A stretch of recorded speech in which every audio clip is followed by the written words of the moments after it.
Okay, just going to go through a quick video talking about gear changing. So how we select gears, really good method to use. We're going to use the palm of our hand to do this. Now the gear lever rests in neutral, which is exactly in the center below 3 and above 4. It's like a joystick, it'll return to that point. So if I push it away, you notice it keeps going back to the center. So that's where it rests. It rests in the middle. That's its default position. Which means if I want to get gear 1, I'm going to have to push away from me and then up into the top left. And the best thing to do is twist your arm, put your palm facing it, and push away and up. You'll always get gear 1 doing that. And gear 2 is also away from me on the left hand side. So again, if I palm away and straight down, I'll get gear 2. 2 to 3 is a little zigzag like a lightning bolt, so going up towards me and then up again. So if I put my palm behind it and gently nudge it to neutral and then up again. So to recap that, from 2 to 3 is a gentle nudge up, up. 3 to 4 is fingertips behind, I can just pull straight down.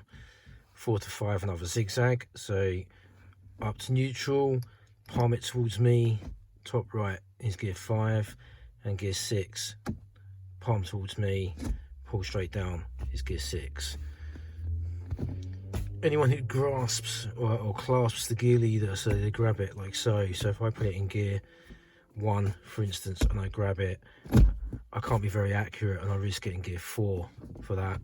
Likewise, going from 2 to 3, again, if I rush it, I grab it, it's going to be very inaccurate movement. If I rush it too quickly, I'm going to ram it into gear 1 instead of letting it pop across to neutral and then up into 3rd. So always nice slow motion. So you literally just palm up to neutral, up again. That'll be 2 to 3 successfully done. So grasping it will not work.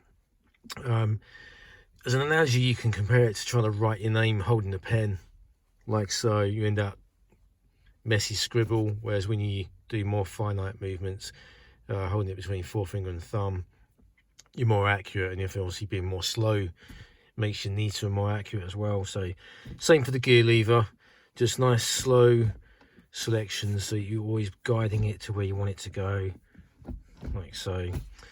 When you get a bit more advanced, you can start doing what we call selective gear changes. So I've just put it into gear 3, and if I was on a high speed road, I could use 3rd to accelerate quickly up to speed and then do a U shape, palming it towards me and up to jump from 3 to 5, etc. So you can skip gears, you can jump around the gears pretty much however you like. All that matters is that you are at the correct speed for the gear that you're about to select.